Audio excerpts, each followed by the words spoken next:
Morning, everyone. Morning. While House Democrats are working to grow the middle class and drive down the high cost of living in the United States of America, Republicans continue to betray the middle class. Last year, all we heard from House Republicans is how they were going to drive down the high cost of living in the United States of America.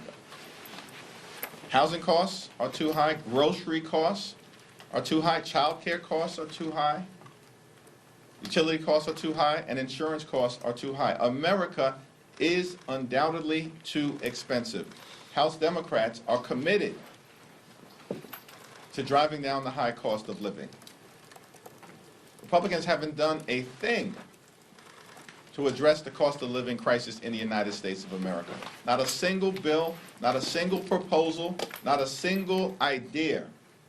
And the Congress started on January 3rd. What are they waiting for at this point in time? The reality is House Republicans and Donald Trump and Senate Republicans have no interest in bringing down the high cost of living. Costs aren't going down, they are going up. The price of eggs in the United States of America is out of control. It's an emergency, and nothing is being done by the Republicans in Washington or across the country to address it. Questions? Thank you. There's a government funding deadline on March 14th. How would you characterize the appropriations talks right now, and do you feel that Republicans are still actively engaging, or have they walked away? House Republicans have the majority. Senate Republicans have the majority. Donald Trump is the president. They have a responsibility to fund the government on March 14th. Over the last several weeks, House Democrats, led by Rosa DeLauro, have been engaging in good faith in trying to reach an agreement that meets the needs of the American people, keeps the government open, and addresses issues around the health, the safety, the national security, and the economic well-being of everyday Americans. House Republicans have chosen to walk away. Touring with CBS News. Speaker Johnson said that you guys delivered or contributed proposals to the budget bill that are just non-deliverables in his mind. What are some of the things that you guys were considering, and what have conversations been since that rejection? I have no idea what the Speaker of the House of Representatives is talking about in terms of the budget or the spending agreement. At the end of the day, House Democrats believe that urgent action is needed to drive down the high cost of living in the United States of America and to protect Medicaid from the devastation that House Republicans are trying to bring to children, people with disabilities, and seniors in nursing homes and long-term care. House Democrats have made clear we're going to protect and defend Social Security and Medicare. We've also made clear that we will defend nutritional assistance to children, seniors, and veterans at a time when grocery prices are through the roof. Yet House Republicans want to take away nutritional assistance from everyday Americans who they promised to help and are doing everything to hurt. Thank you, Mr. Leader. Next week, you all will be out on recess. It'll be an opportunity for you all to talk to your constituents and let them know what you all have been up to. What's the message going to be to your constituents? What's the expectation that you have of the members of the caucus to be connecting with their constituents, having events, really pushing forward the message that you've been pushing forward over these last few days? Every opportunity to be back home in the district is a welcome opportunity to engage with the people that we are privileged to represent, to make it clear that House Democrats are fighting hard to drive down the high cost of living, secure the border, while defending dreamers, farm workers, and families, and make sure that we are keeping our communities safe. At the same time, the people of America are understandably alarmed at the parade of horribles and the extremism that is being relentlessly unleashed on the American people by this far-right administration. We were told that grocery prices were going to decline on day one of this administration. On January 20th, grocery prices were going to decline. Why hasn't that happened? In fact, costs are going up, they're not going down. As it relates to groceries, housing, consumer goods, and insurance. Republicans made a lot of promises last year. They spent a lot of time talking about lowering the high cost of living while running away from Project 2025 as if it didn't exist. This year, Republicans have spent all of their time implementing the most extreme parts of Project 2025 and have done nothing, nada, as it relates to the high cost of living. In fact, the Republican budget plan, which represents a betrayal of the American middle class and all those who aspire to be part of the middle class, will hurt working class Americans, hurt middle class Americans, and hurt everyday Americans, children, seniors, and veterans by devastating Medicaid. The Republican Party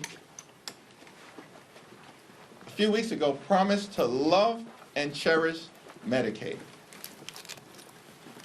Cutting Medicaid by close to $1 trillion is an example of loving and cherishing Medicaid. It's an extraordinary statement that was made, and Republicans are doing the exact opposite. In their budget markup right now. This is an argument that you made and other Democrats made all last year, and the voters didn't go for it. Why should they think it's different? They didn't think Democrats could lower prices, do all these things. Is it just because you're going to say that the Republicans were lying now and Donald Trump was lying? I think under the previous administration, progress was made in certain areas, particularly as it relates to the high cost of life-saving prescription drugs. But at the same time, it's also clear that so much more needs to be done. There is no debate that can be legitimately had in the United States of America as it relates to the cost of living. The cost of living for working families and middle-class Americans and seniors is far too high. The problem is that Republicans, despite all of their grandiose promises, have done nothing to lower the high cost of living. In fact, the cost of living is going up.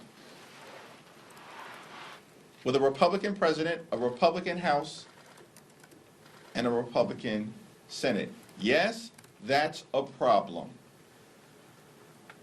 And we will continue to be clear that in the absence of that changing, Republicans should be held accountable for their failure to deliver on improving the quality of life for everyday Americans. What specific conditions are red lines for Democrats with regard to supporting a CR or a government funding measure on March 14th? At this moment, there is no discussion because the Speaker of the House has apparently ordered House Republican appropriators to walk away from the negotiating table. They are marching America toward a reckless Republican shutdown. Second row. Linda McMahon is testifying in the Senate today, and Trump has said he's interested in shutting down the education department. Despite not being in the majority, are there any specific plans from Senate or House Democrats to protect the education department going forward? There are several members who will take the lead on this issue, including but not limited to Representative Jahana Hayes, Bobby Scott, the once and future chairman of the Education and Labor Community, Frederica Wilson, and other educators and leaders, including John Mannion, who all understand that public education is a precious part of what makes America, America. We have a responsibility and an obligation to stand up for our children, low-income children, working-class children, and middle-class children, all of whom would be hurt by the closure of the Department of Education. It's a reckless, foolish, and vicious suggestion, all at the same time. Here's the thing. The Department of Education can only be shut down legislatively because the Department of Education was established by an act of Congress. Where are the House Republicans to stand up for the people and the children and the teachers and the educators that they represent? Where are the House Republicans? They're missing in action on all of these fights, or actively supporting ending America in terms of our civility and unity as we know it. Where are the House Republicans? It's a question that should be asked of them. House Democrats are going to be united in this fight on any issue. It only takes 3 Republicans in the House to stop bad things from happening and to move forward legislatively so that we can get good things done for the American people. It only takes 3 House Republicans on any issue. These are questions that should be asked of the House Republican leadership, who are busy bending the knee to Donald Trump and Elon Musk. Thanks, Mr. Leader. Your colleagues in the New York delegation have called Mayor Adams compromised, and that the president has him on a, quote, short leash because of the outstanding threat of charges being reinstated. Do you share those concerns? Those are all legitimately held concerns that have been articulated by members of the congressional delegation. Most importantly, there are people in the communities that I represent back in Brooklyn who are deeply alarmed at the unfolding events connected to the current mayor of the city of New York. So you think it's a legitimate fear that he is basically going to do the bidding of the White House? I'll be back home in Brooklyn later on today, but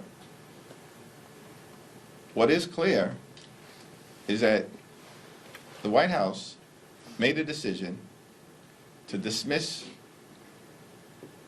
the criminal charges pending against Mayor Adams without prejudice.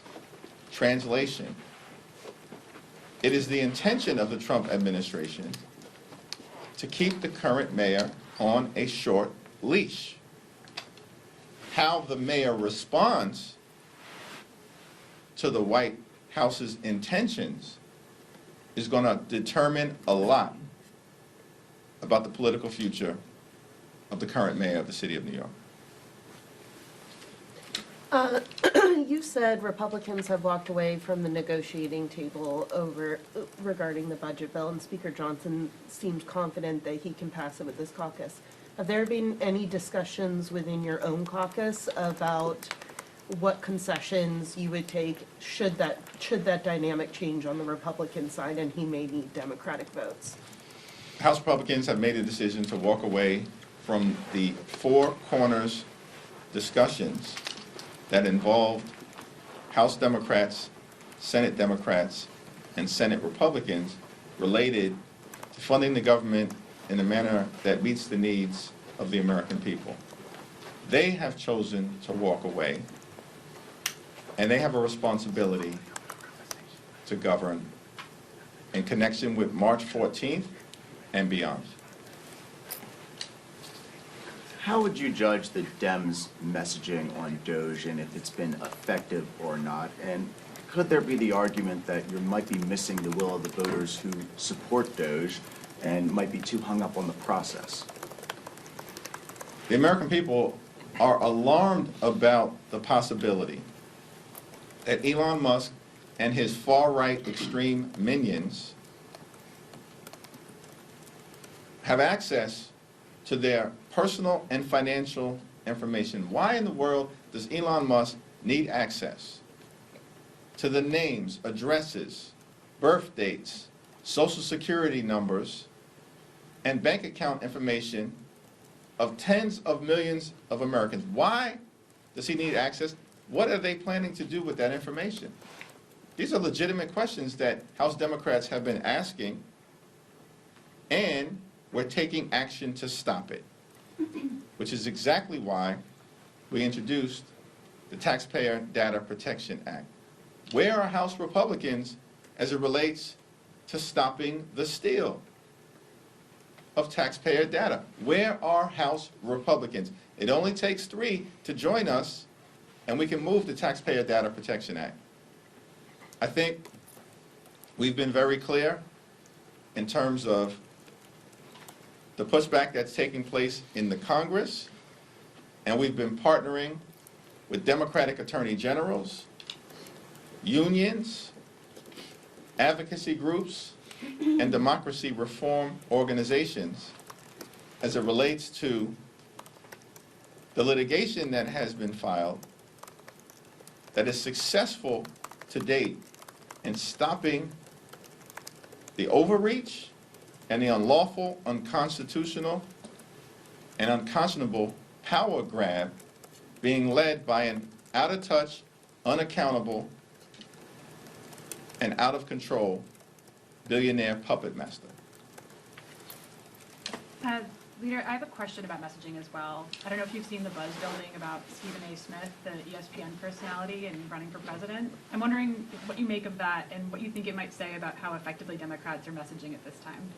2028 is way off in the distance. House Democrats are engaged in an hour-by-hour, day-to-day, week-to-week struggle on behalf of the American people in the context of the first 100 days and beyond. Do you think There's a lot to like about Stephen A. Smith, including the fact that we are both diehard Knicks fans. Leader Jeffries, in regards to Attorney General Pam Bondi's announcement yesterday, I want to get your perspective on the Department of Justice lawsuit against Governor Hochul, and what role do you think, if not just the New York congressional delegation, but Democrats in general, what kind of role do you think you need to play in addressing the tensions between state and federal immigration policies if they're going to overreach like this? I have not had the opportunity to speak with Governor Hochul about this issue or Attorney General Tish James, but I expect that there will be a forceful response to this overreach by the Department of Justice. We will not be intimidated at all, ever, by the Trump administration and anything that these far-right extremists attempt to do to hurt New Yorkers or hurt the American people. We will not be intimidated. What in our record suggests, particularly as it relates to the House of Representatives, that this crowd over there will intimidate us? What in our record suggests that? What in 2017? What in 2018? What in 2019? What in 2020? What in 2021? What in 2022? What this year suggests that House Democrats are going to be intimidated by any of the extremism that is coming out of 1600 Pennsylvania Avenue? We're going to push back. We're going to push back forcefully. We will certainly defend the people of the great state of New York, and the American people. Last question. As recently as yesterday, top appropriators were saying that talks were still going and that they were hopeful they could get a deal by March 14th. What changed? That's a question that needs to be asked of the Speaker of the House of Representatives. They are in disarray over there. Senate Republicans are arguing with House Republicans. House Republicans are arguing with each other. House Republicans aren't clear, should they take orders from Donald Trump or Elon Musk or both? They are flailing over on the House Republican conference side and then trying to project otherwise. Yesterday, House Republicans walk away from the negotiating table. You've now shown America it's all on you. Thank you. Thank you, Lee.